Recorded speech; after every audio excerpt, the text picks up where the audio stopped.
warahmatullahi wabarakatuh. Selamat sore sahabat WK. Semoga selalu dilancarkan puasanya. Dan saat ini saya sudah bersama dengan Pak Tatang, Bapak Dr. Andes Haji Tatang Komara MA, selaku Kepala Kantor dan Pengurus Takmir Masjid Agung Al-Azhar. Nah Pak, Assalamualaikum Pak Tatang. Terima kasih sudah mau berkenan dengan kami wawancara. Pak Tatang, di Masjid Al-Azhar ini kan banyak sekali yang itikaf ya Pak ya, entah itu dari Jakarta maupun dari luar Jakarta. Mungkin bisa dijelaskan Pak, sebetulnya tata cara itikaf yang baik dan benar itu bagaimana sih? Ya, pertama begini, Assalamualaikum warahmatullahi wabarakatuh. Alhamdulillah pada kesempatan sore hari ini kita akan berbuka nih. Alhamdulillah kami di Masjid Al-Azhar tentunya setiap tahun ya kita tahu ya, alhamdulillah para soimat yang ingin melaksanakan itikaf di masjid kami memang sangat luar biasa ya. Bahkan mereka ini datang ke sini bukan sebelum terakhir, bahkan di awal sudah ada mereka ini. Sudah ramai dari awal. Sudah ramai dari awal ya. Itu terbukti di sini banyak yang siap di sini. Nah, kalau kita bicara tentang masalah bagaimana itikaf yang baik dan benar sesuai sunnah Rasul, memang di sini ada beberapa pemahaman ya dalam kalangan kita. Jadi kalau menurut sunnah Rasul memang yang kita lihat hadis dari Rasul itu itikaf yang disunahkan itu 10 terakhir di Ramadan. Dan para atau orang itikaf itu baik bapak ibu adalah dari awal tidak keluar dari masjid. Itu pertama ya. Jadi itikaf yang utama itu dari mulai dia masuk di malam ke-21 atau malam pertama di 10 awal itu dia dari sampai dia keluar dari masjid. Nah, itu yang sesuai dengan Rasul. Selama 10 hari itu, 10 hari itu. Jadi mereka tidak boleh kemana-mana kecuali kebutuhan yang mungkin, misalkan ke toilet, keluar ke sana, gitu ya, atau mungkin mau apa sebentar. Tapi tidak boleh dia keluar masuk. Itu pertama. Tapi di kita ini memang ada pemahaman itikaf berarti berdiam diri di masjid dengan waktu tertentu. Nah, maka di sini masih di Masjid Al-Azhar juga masih ada situasi yang berdua nih. Maka nanti kalau Mas kesini di malam-malam ganjil itu penuh. Karena mereka ada yang hanya malamnya aja kesininya, siangnya bekerja. Nah itu. Nah itu juga ada seperti itu. Nah sekarang kembali ke bagaimana sih tata caranya gitu kan ya. Yang pertama tentunya kita punya niat. Pertama niat ini kita niatkan bahwa kita ini akan itikaf itu kan mewakafkan diri kita di masjid, tidak kemana-mana nih. Kita niat kita, terus badan kita bersih tentunya, seperti badan kita bersih ke masjid, dan kita di situ berbakalkan dengan ilmu tentunya, ilmu yang utama tentang masjid, dan itu kan di situ adalah kita siap untuk berada di masjid selama itikaf berjalan. Nah itu yang utama kita persiapannya ya. Terus mungkin secara nanti juga di situ isi itu dalam di masjid ini kita selama menunggu dari hari ke hari bukan untuk tidur, tapi untuk mengkaji, untuk mendengarkan taklim, bukan menterus Al-Quran, sholat sunnah yang dicontohkan Rasul. Tentunya tidak sembarangan, kita harus ada sunnah apa yang dilakukan banyak. Tahiyatul masjid, 10 wudu, kemudian sholat suruh yang rawatib, apalagi sholat duha gitu kan, terus sholat tarawih gitu kan, dan bahkan ada yang menambah dengan sholat qiyamul lail atau tahajud. Nah seperti itu mungkin gambarannya. Siap, terima kasih Pak Tatang. Nah Pak, ini juga ada pertanyaan dari sahabat Warta Kota Pak. Mungkin kita dengarkan sama-sama pertanyaannya. Baik. Assalamualaikum Pak Ustadz, saya Zakirul Cahyo.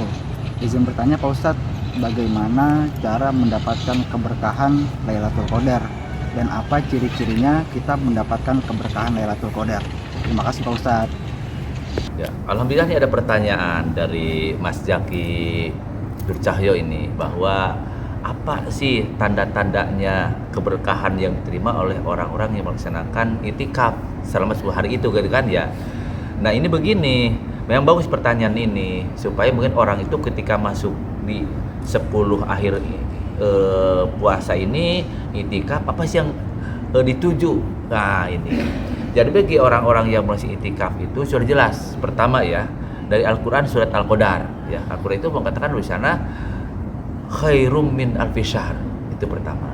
Jadi orang yang mendapatkan itikaf guna mendapatkan Lailatul Qadar di situ. Nah, ini maka dia pahalanya itu adalah khairum min, lebih bagus daripada 1000 bulan pertama.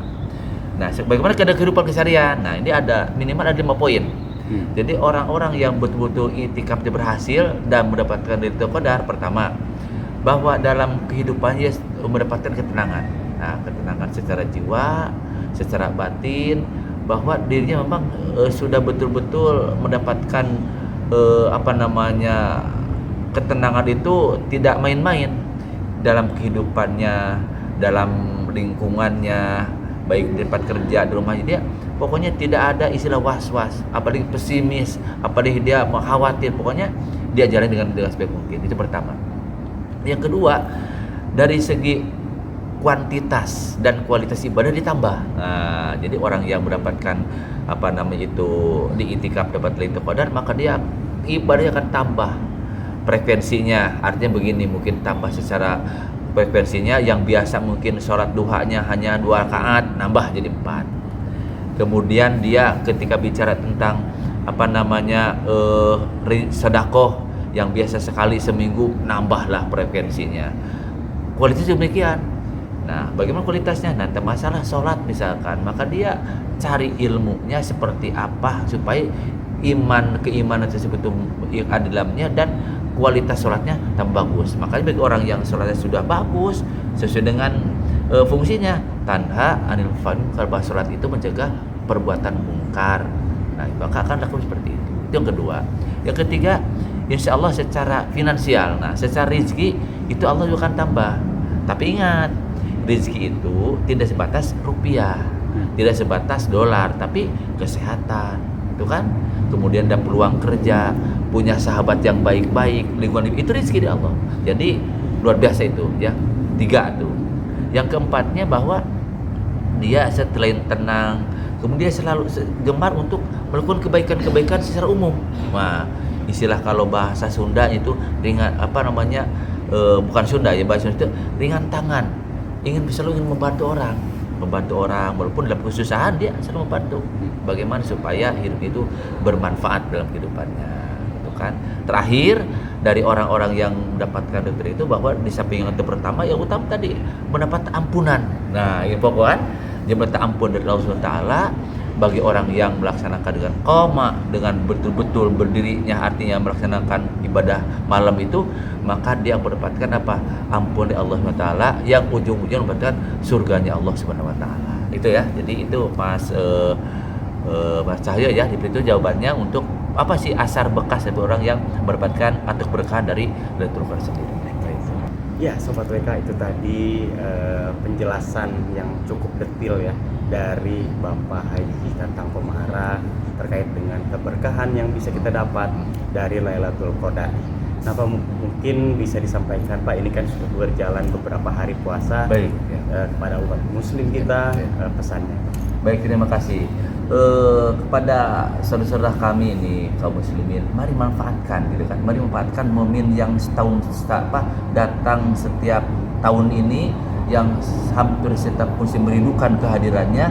Jadi sebatas hanya euforia ketika di awal. Nah, maka harus bertahan sampai akhir. Untuk itu mengajak kepada kaum muslimin dan muslimat, yuk sama-sama kita manfaatkan momentum yang baik ini, khususnya nanti menjelang 10 hari terakhir di Ramadan ini untuk mendapatkan Lailatul Qadar.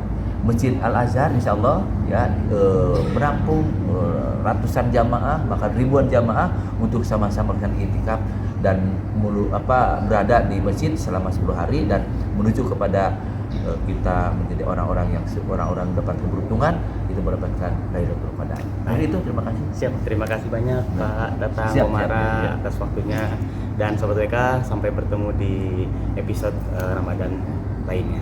Assalamualaikum warahmatullahi wabarakatuh. Waalaikumsalam warahmatullahi wabarakatuh. Jangan lupa subscribe ya.